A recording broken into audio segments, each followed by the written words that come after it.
Assalamualaikum warahmatullahi wabarakatuh. Hi, good morning everyone. Let me ask you something. Have you ever imagined dancing on a magical horse made by bamboo and following the music of drums, and suddenly you start doing things such crazy things like walking on fire, eating grass, and showing superpowers? What if this cool trick were part of ancient that meets dance and a little bit magic?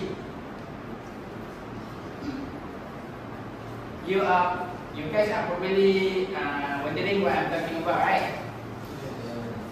Actually, I'm talking about Kuda Kepang, the mystical dance of Javanese.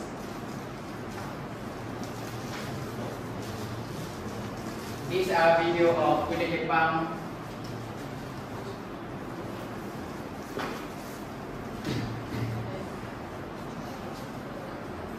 It's a symbol of traditional Javanese. It's not just a dance, but a preserving and sharing a way custom and belief of community. First, it's connect people with their Javanese tradition.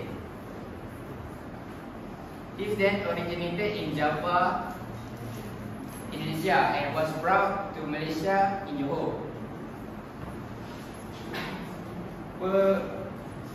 Performing Kuda Kepang helps them to keep their identity alive.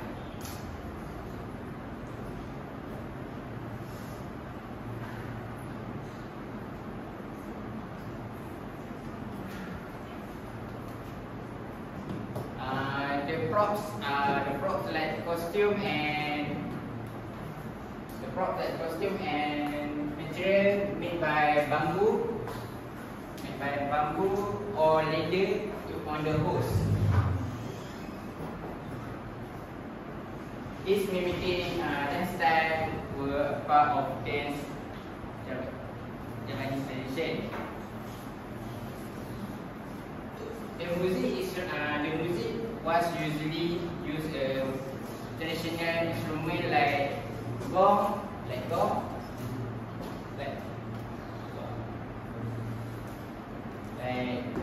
and dendang to perform the dance of Javanese.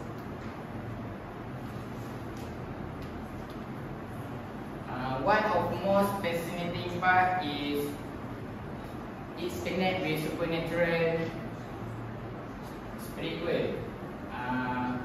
Datuk Omar will recite the mantra to perform before or during performance the Kuda Kepangs. And the dancer start making the position, which is enter a trance like state, and doing some crazy things like eating grass, walking on the glass, and walking on fire.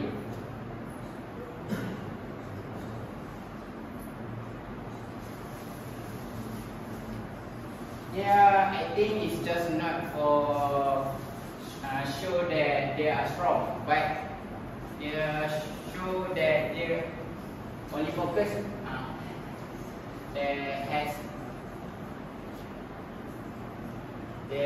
ability to meet one of their enemy. Aside from its rich culture and supernatural, Kuda Kepang also teaches us a value such as strength and resilience. This traditional dance requires a lot of physical and mental effort. Dancer must move in rhythm, where rhythm is more faster or get intense. Must stay focused is just not a dancing but training dancer a display and endurance. But what really makes today's Kepang stand out is the moment when the dancer enter in trance. When the moment dancer enter in trance, they will walk on fire and chewing grass, like I said before, and it shows that it seems that scary, right? But it's not scary. They only show how strong inner strength of their brave and strength.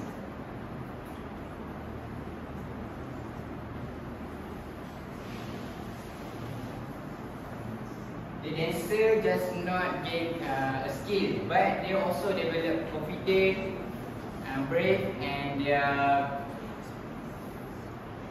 rebel. Now that we explored the cultural personal side of Kuda Kepang, let's take a moment review what we learned.